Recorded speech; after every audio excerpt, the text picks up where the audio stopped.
Hello guys, welcome to logical study YouTube channel. तो चलिए आज हम कुछ एक्सपोनेंशियल वैल्यू सॉल्व करने वाले हैं। यहाँ हमारे पास तीन एक्सपोनेंशियल फॉर्मूले दिए हुए हैं। इन्हीं का हम यहाँ यूज करके इन वैल्यूओं को सॉल्व करेंगे। तो पहला जो क्वेश्चन है हमारा 9 की पावर 3 डिवाइडेड बाई 2, इसको हम सॉल्व करेंगे। तो 9 को हम लिख सकते हैं 3 की पावर 2 ब्रैकेट होल पावर आपको सेम लिखनी है 3 डिवाइडेड बाई 2। अब यहाँ आप जानते हैं कि यदि इस प्रकार वैल्यू दी हुई है पावर में, तो पावर का आपस में मल्टीप्लाई होता है इस रूल से, है ना। ए की power m whole power n equal A की पावर m इंटू n, है ना। पावर का यहाँ मल्टीप्लाई हो जाता है, तो हम इसको लिख सकते हैं 3 की पावर 2 इंटू 3 डिवाइडेड बाई 2। अब यहाँ देखेंगे 2 से 2 कैंसिल हो जाएगा, तो यहाँ बचेगा 3 की पावर 3, है ना, या 3 की होल पावर 3। इसको आप लिख सकते हैं 3 की पावर 3 यदि मल्टीप्लाई करेंगे 3 का 3 बार, तो यहाँ जाएगा 27। यह इसका गाइस करेक्ट आंसर होगा। अगला है क्वेश्चन हमारे पास है 32 की पावर 2 डिवाइडेड बाई 5। तो हम 32 के फैक्टर्स यहाँ लिख सकते हैं, ठीक है ना। 32 के फैक्टर्स यदि आप बनाओगे तो यहाँ 2 का 5 बार मल्टीप्लाई है। अब इसको आप ऐसा लिख सकते हैं 2 की पावर 5, 2 का 5 बार मल्टीप्लिकेशन इसका मतलब होगा, ठीक है ना। इसका मतलब 2 का 5 बार मल्टीप्लाई होगा। बाहर से आपको सेम पावर लगा देने हैं 2 डिवाइडेड बाई 5।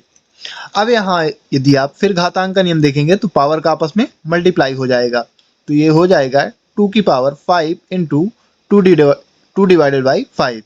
अब 5 से 5 यहाँ कैंसिल हो जाएगा, तो यहाँ आ जाएगा 2 की पावर 2, और 2 की पावर 2 यदि सॉल्व करोगे तो आएगा 4। यही इसका करेक्ट आंसर होगा गाइस। अगला क्वेश्चन हमारे पास है 16 की पावर 3 डिवाइडेड बाई 4। तो हम इसको यहाँ 16 के, है ना, फैक्टर्स लिख सकते हैं।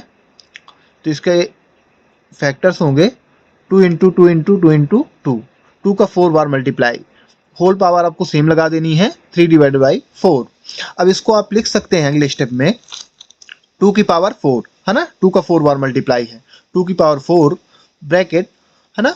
बाहर से आपको सेम होल पावर आपको सेम 3 डिवाइडेड बाई 4 करना है। अब इसको यदि आप देखेंगे तो घातांक के नियम से आपस में ये मल्टीप्लाई होंगे पावर का, तो इसको हम लिखेंगे 2 की पावर 4 इंटू 3 डिवाइडेड बाई 4। 4 से 4 कैंसिल हो जाएगा, तो अगला स्टेप आएगा हमारा 2 की पावर 3। इसको सॉल्व करोगे तो आ जाएगा 8। यह इसका हमारा करेक्ट आंसर होगा। अब यहाँ अगला क्वेश्चन हमारे पास है 25 की पावर 1 माइनस डिवाइडेड बाई 3। अब इसको कैसे सॉल्व करेंगे, तो यहाँ आप देख सकते हैं कि यदि कोई भी माइनस की पावर दी हुई है उसको हम डिवाइड में ले जाएंगे तो प्लस में हो जाएगी। तो हम इसको लिख सकते हैं 1 डिवाइडेड बाई 125 को हम लिखेंगे 5 के, इसके फैक्टर्स लिखेंगे यहाँ, ठीक है ना। और ये पावर किस में हो गई, माइनस में भी थी, माइनस में थी तो यहाँ प्लस में आ गई डिवाइड में लिखने पर इस नियम से। और यहाँ 125 का आपको फैक्टर्स लिखना है, तो 5 के यदि 3 बार मल्टीप्लाई करोगे तो 125 ही आ जाएगा। बाहर से आपको सेम पावर ये प्लस में हो जाएगी, डिवाइड में चली गई तो 1 डिवाइडेड बाई 3। अब इसको आप लिख सकते हैं 1 डिवाइडेड बाई 5 की पावर क्या लगाएंगे 3, होल पावर 1 डिवाइडेड बाई 3, है ना। 5 को लिख सकते हैं 5 की पावर 3, 3 बार 5 का मल्टीप्लाई है, तो इस प्रकार आप लिख सकते हैं 5 की पावर 3। अब यदि आप देखेंगे तो फिर घातांक का नियम लगेगा और ये आपस में पावर है ना मल्टीप्लाई होगी, तो 3 इंटू 5 की पावर 3 इंटू 1 डिवाइडेड बाई 3।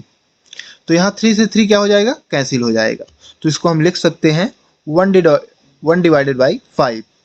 3 से 3 कैंसिल हो गया, तो यहाँ पावर 1 बची। 1 पावर ऑलरेडी हाइड होती है, ठीक है ना, वो ऑलरेडी हर एक संख्या में लगी होती है, ऐसा आप समझ सकते हैं। अब यहाँ इसको आप लिख सकते हैं जिस प्रकार यदि पावर माइनस में दी हुई है तो डिवाइड में ले जाने पर माइनस में हो जाती है, और यदि नीचे, है ना, डिवाइड में कोई पावर प्लस में दी हुई है तो इसको आप लिख सकते हैं 5 की पावर -1। अब यहाँ माइनस लगा पावर है इसलिए पावर, है ना, दिख रही है, तो ये आंसर भी होगा 1 डिवाइडेड बाई 5 और ये आंसर भी सही माना जाएगा, तो इसके दोनों आंसर करेक्ट होंगे।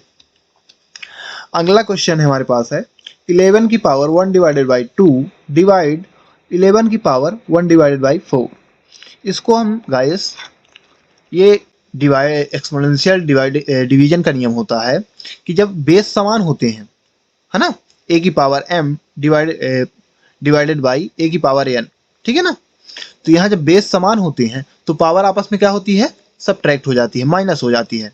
तो यहाँ भी बेस समान है तो हम इसको लिख सकते हैं 11 1 डिवाइडेड बाई, है ना, 11 की power 1 divided by 2 minus 1 divided by 4।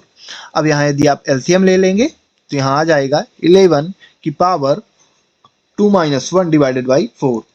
Minus कर दो यदि आप इसको तो यहाँ आ जाएगा 11 की पावर 1 डिवाइडेड बाई 4। इसका ये करेक्ट आंसर होगा।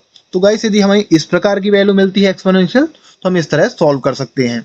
यहाँ आपको हमने बताया है कि यहाँ सिर्फ 3 फॉर्मूले यूज किए गए हैं इन वैल्यूओं को सॉल्व करने के लिए। तो ये तीनों एक्सपोनेंशियल फॉर्मूले हैं। इसी के साथ हम ये वीडियो समाप्त करते हैं और आशा करते हैं कि यदि ऐसी वैल्यू आती है तो आप सॉल्व कर पाएंगे अच्छी तरह से। और गाइस यदि आपको ऐसे ही मैथ्स से रिलेटेड वीडियो देखना है तो हमारे चैनल को सब्सक्राइब करें, लाइक करें, जो भी आपके क्वेश्चन है कमेंट बॉक्स में कमेंट करें, उनके आंसर आपको प्रोवाइड करा दिए जाएंगे। जय हिंद, जय भारत।